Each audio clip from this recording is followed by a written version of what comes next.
Wanita Jerman ini menjalani 67 ritual pengusiran setan selama hampir setahun, hingga badannya kekurangan gizi. Kok bisa? Inilah kisah tragis Anna Elisabeth Michel atau disebut Annelies Michel. Gadis cantik ini lahir pada tanggal 21 September tahun 1952 di Jerman. Dia orangnya pendiam dan religius. Penderitaan Michel ini bermula ketika dia berusia 16 tahun. Kala itu tiba-tiba dia mengalami kejang-kejang di sekolahnya hingga Michel pingsan. Dan Michel tidak ingat apapun yang terjadi sampai dia bisa pingsan. Bukan hanya kejang-kejang dan pingsan, Michel pun berhalusinasi. Dan karena selalu kejang dan berhalusinasi, Michel dibawa ke dokter oleh orang tuanya. Dan dokter mengatakan kalau Michel didiagnosis menderita psikosis yang disebabkan oleh epilepsi lobus temporal. Hal itulah yang menyebabkan Michel kejang-kejang, hilang ingatan jangka pendek, dan berhalusinasi. Agar penyakitnya itu tidak kambuh, terpaksa Michel harus rutin minum obat. Tapi, meskipun sering minum obat, ternyata itu tidak ada perubahan.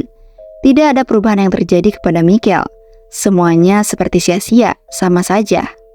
Dan karena penyakitnya itu tidak kunjung membaik, Michel pun kembali ke dokter dan diperiksa.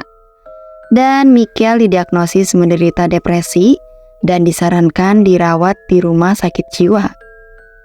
Yang akhirnya Michel pun dirawat di rumah sakit jiwa agar kondisinya bisa membaik. Setelah dirawat di rumah sakit jiwa dengan waktu yang cukup lama, bukannya membaik, tapi Michel malah semakin memburuk. Dia semakin depresi. Selama di rumah sakit jiwa, Michel masih mengalami kejang-kejang dan berhalusinasi. Bahkan, Michel selalu mengatakan kalau dia melihat wajah iblis dan mendengar suara-suara aneh di telinganya. Obat-obatan yang diberikan kepada Michel pun semakin ditambah jenisnya karena dia tidak kunjung membaik. Michel selalu merasa ketakutan dan mengatakan melihat iblis dan mendengar suara-suara yang mengatakan, "Kau wanita terkutuk dan akan membusuk di neraka." Kondisi Michel semakin memburuk. Meskipun udah di rumah sakit, rutin minum obat, bahkan dosis obatnya pun sampai ditambah, tapi masih tidak ada perubahan sama sekali. Selain itu, Michel pun menunjukkan gejala lain. Bahkan dia mencoba melakukan diskon nyawa. Michel juga menjadi tidak toleran dengan berbagai objek keagamaan. Contohnya seperti salib. Dulu dia dikenal sebagai orang religius, tapi sekarang dia menghindari itu semua. Perawatan yang ia jalani tidak membantunya sama sekali. Dia semakin frustasi dengan intervensi medis dan obat-obatan yang diberikan. Semua yang dilakukan oleh dokter seperti sia-sia karena tidak ada perubahan sama sekali kepada Michel. Dirasa perawatan di rumah sakit jiwa gagal, orang tua Michel pun mencoba merawatnya di rumah. Michel dibawa pulang. Karena Michel ini selalu berhalusinasi, merasa ketakutan dan bertingkah aneh, orang tuanya pun membawa Michel untuk mencoba pengobatan alternatif lain. Orang tua Michel mencoba ke pendeta. Michel pun dibawa ke San Damiano dan sesampainya di sana, Michel terlihat aneh karena dia menolak untuk minum air suci dan tidak bisa melewati salib. Dia juga tidak bisa memasuki gereja karena menurutnya itu terasa panas. Melihat itu, Michel dan keluarganya pun semakin yakin untuk melanjutkan konsultasi bersama pendeta. Dan dari situ mereka yakin kalau Michel itu kerasukan. Jadi mereka minta untuk segera melakukan pengusiran setan. Tapi sayangnya permintaan mereka tidak bisa langsung dilakukan. Karena untuk pengusiran setan, ada persyaratan khusus agar pengusiran setan bisa disetujui dan juga harus mendapatkan izin dari uskup. Untuk melakukan persetujuan resmi pengusiran setan itu, diberikan ketika orang tersebut benar-benar memenuhi kriteria yang ditetapkan. Hal itu ketika seseorang benar-benar dianggap menderita kerasukan dan memperlihatkan gejala kerasukan. Contohnya seperti tiba-tiba orang tersebut menghindari benda-benda keagamaan dan membencinya, seperti apa yang terjadi kepada Michael. Apa yang sebenarnya terjadi kepada Michael sehingga dia layak menjalani pengusiran setan? Semakin hari kelakuan Michael semakin memburuk. Dia semakin agresif, mulai melukai dirinya sendiri, bahkan Michael minum air kencingnya sendiri dan memakan serangga hidup-hidup. Dan selama itu terjadi, dia itu masih rutin minum obat dari dokter loh. Tapi ya entah kenapa, Michael semakin aneh. Lalu di tahun 1975, seorang pendeta bernama Ernst Alt mengusahakan perizinan pengusiran setan untuk Michael. Pendeta itu mendesak uskup setempat agar bisa segera dilakukan ritual pengusiran setan. Dan akhirnya usaha pendeta itu pun berhasil. Pada bulan September tahun 1975, Uskup Joseph memberi izin kepada pendeta Arnold untuk melakukan pengusiran setan kepada Michael.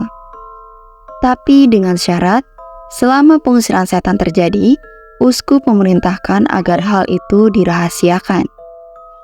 Setelah mendapat izin, pendeta Arnold pun segera melaksanakan pengusiran setan itu.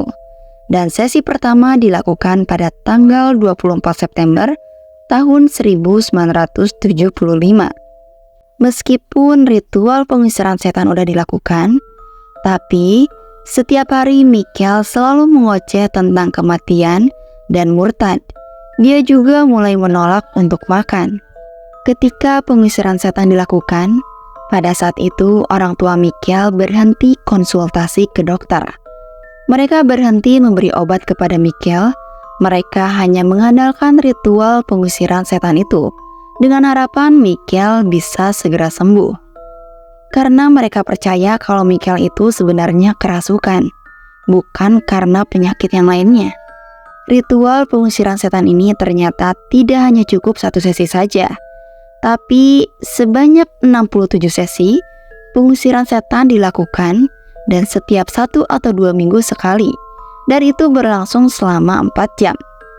Ritual ini dilakukan sekitar 10 bulan sampai akhirnya Annelies menghembuskan nafas terakhir.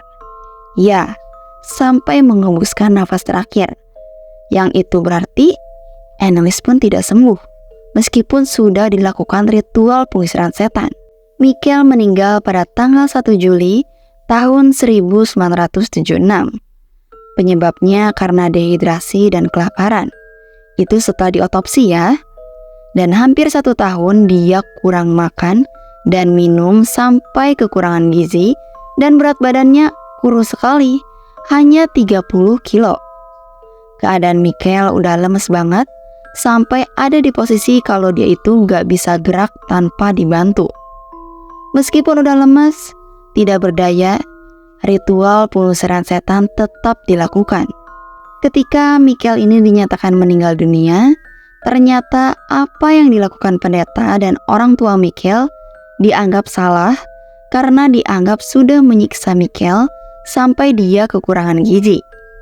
Mereka dianggap melakukan atas meninggalnya Michael. Tidak ada larangan untuk melakukan pengusiran setan di negara itu. Jerman melindungi warga negaranya dalam menjalankan keyakinan agama mereka tanpa batas. Tapi karena kondisi Michael memprihatinkan, jadi hal itu dipermasalahkan. Jaksa penuntut negara mengatakan kalau kematian Michael itu bisa dicegah. Bahkan seminggu sebelum dia meninggal, hal itu bisa dicegah, meskipun dia itu tidak menyebutkan pencegahannya itu seperti apa. Dan karena kejadian itu, negara mendakwa orang tua Michael dan 2 pendeta yang menjalani ritual pengusiran setan. Mereka dinyatakan bersalah meskipun pendeta udah kasih lihat video Michael selama menjalani ritual pengusiran setan.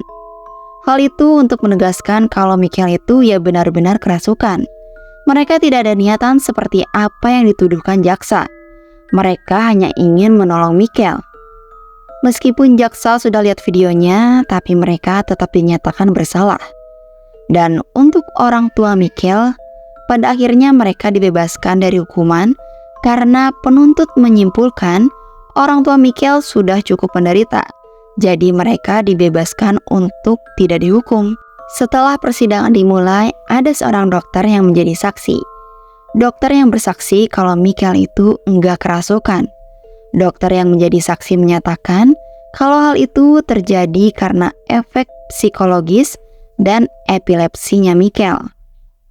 Siapa yang benar ya? Kerasukan atau karena penyakit? Lalu uskup yang menyetujui pengusiran setan itu, dia mengatakan kalau dia tidak mengetahui kondisi kesehatan Michael yang ternyata mengkhawatirkan. Meskipun dua pendeta ini membela diri, mereka tetap dihukum penjara karena dituduh pembunuhan dan kelalaian.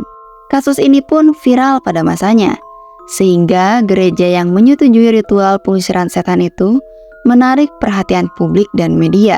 Dan menurut John F. Dovey, kasus tersebut merupakan kesalahan identifikasi penyakit jiwa, bukan karena kerasukan.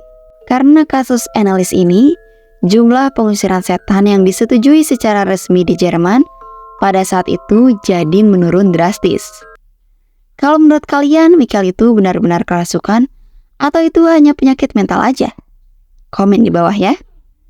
Sekian video kali ini, terima kasih yang udah nonton. Sampai jumpa di video selanjutnya. Bye-bye.